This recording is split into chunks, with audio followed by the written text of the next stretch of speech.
because you want to be someone who loves God and loves people, if that's what you want, then you must start with your heart.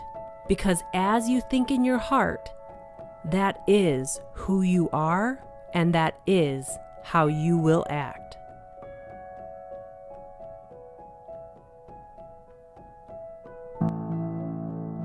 Welcome to the I Will Be Your Church podcast virtual sanctuary. Be strengthened today with the truth of God's love, so that you can say to your families, your friends, your co-workers, and your social media worlds, I will be your church. Jesus replied, "And why do you, by your traditions, violate the direct commandments of God? You hypocrites!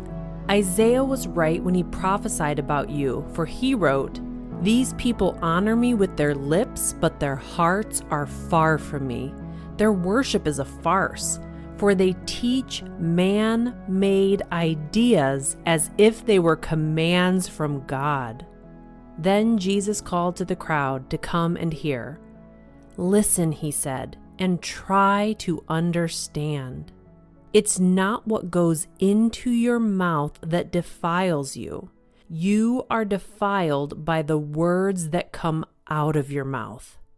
Then Peter said to Jesus, "Explain to us this parable that says people aren't defiled by what they eat or made unclean by what they eat." "Don't you understand yet?" Jesus asked. "Anything you eat passes through the stomach and then goes into the sewer. But the words that you speak come from your heart, and that's what defiles you. For from the heart comes evil thoughts, murder, adultery, all sexual immorality, theft, lying, and slander. These are what defile you. Eating with unwashed hands or not following the rules will never defile you." The book of Matthew, chapter 15. We live in a world that loves rules, and we like it when everyone follows our rules. Whether society as a whole, with laws, or in smaller areas of culture like schools and churches, we like to make up rules. We love to define people by how well they keep the rules or laws, and we love to punish people who break the rules, all while secretly watching the people who do break the rules with a little bit of envy because they seem brave, unafraid of consequences, free even. And there's a little bit of longing we can feel sometimes when we see people being just a little bit rebellious. I think religion has been the biggest culprit of loving to make rules, loving to make people conform to its rules and punishing people who don't keep the rules. Looking back to Moses, he came down a mountain for meeting with God, and in his hands he carried 2 stone tablets where God had written 10 basic commandments for his people to follow.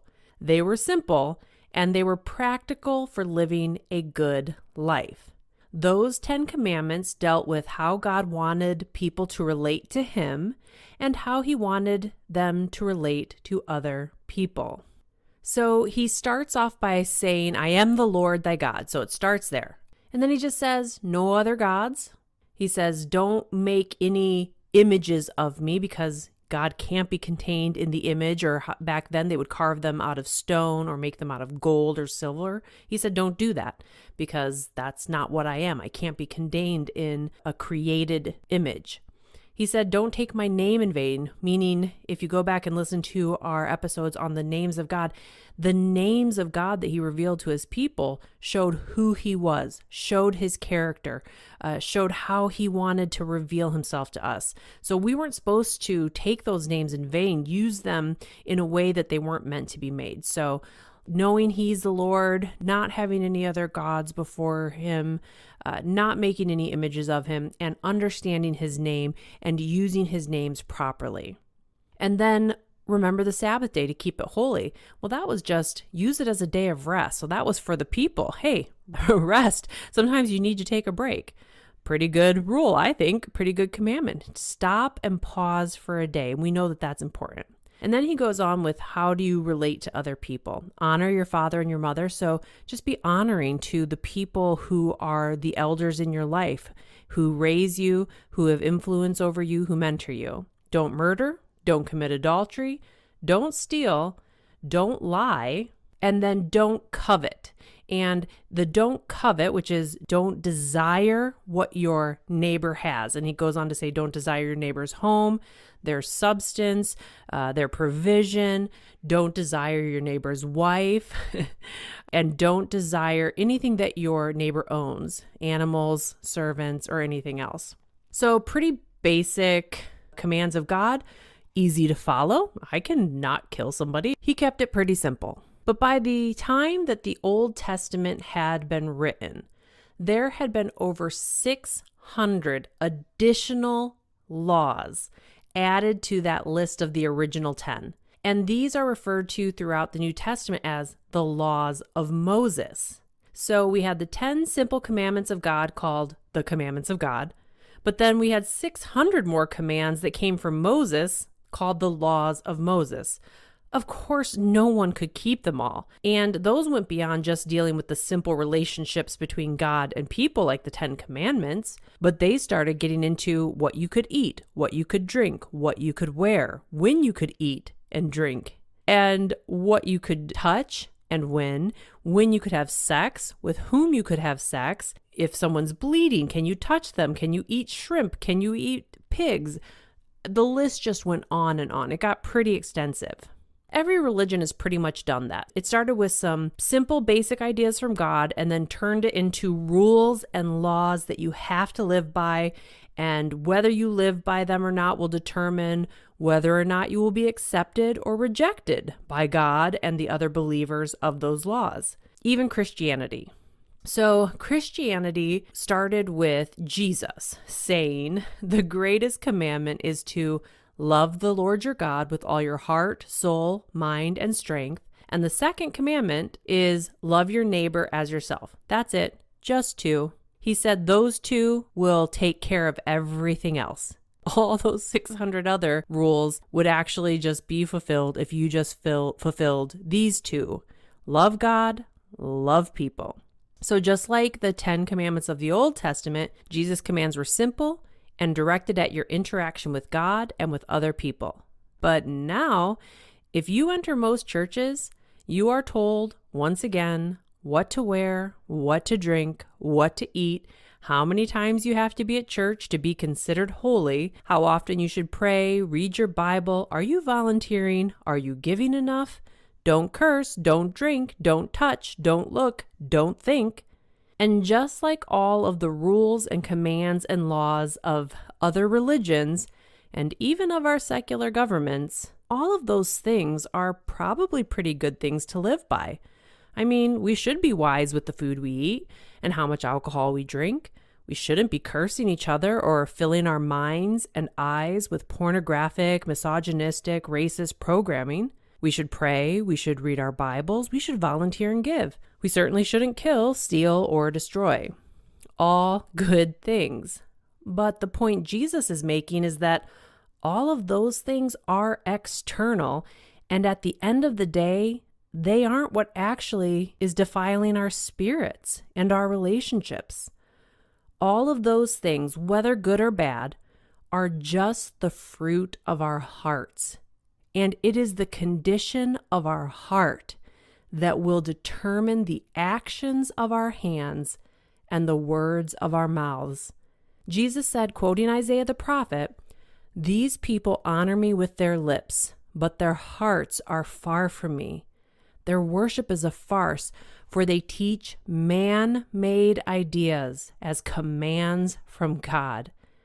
And this is where we get to see in Jesus what the religious people at that time called a rebellious attitude against the religious figures and the laws of the day.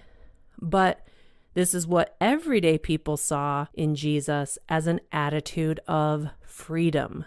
Jesus called the laws of the religion of his day man-made ideas. So the religious people, they were trying to sell their man-made ideas as commands of God. Sounds pretty familiar to me in our current Western culture. But Jesus, he did something different. Jesus laid hands on lepers, even though, according to those 600 laws, it was against his religion. Jesus ate and drank with Samaritans, tax collectors, and sinners, even though it was against his religion. Jesus allowed a bleeding woman to touch him, even though it was against his religion, forbidden by the commands and laws of Moses.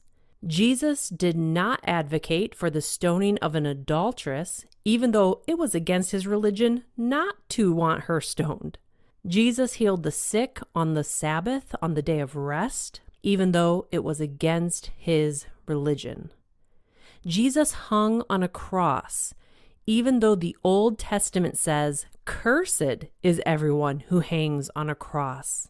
So his very sacrifice that allows us to have our faith was against his religion. Why? Because Jesus followed the will of his Father, not the rules of his religion. And the Bible says that he actually fulfilled all of the laws and the prophets of his religion. And it says he fulfilled all righteousness, which means he fulfilled what it takes to have right standing with God.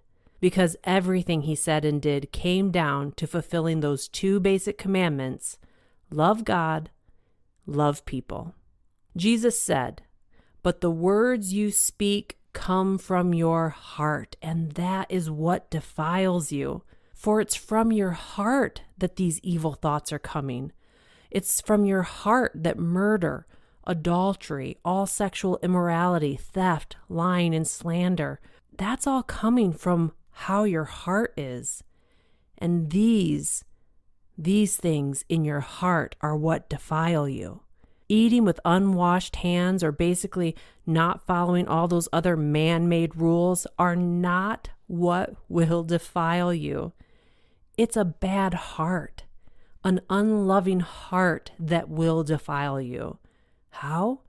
Well, Proverbs chapter 23, verse 7 tells us, "For as a man or woman thinks in his heart, so is he." As a man thinks in his heart, so is he.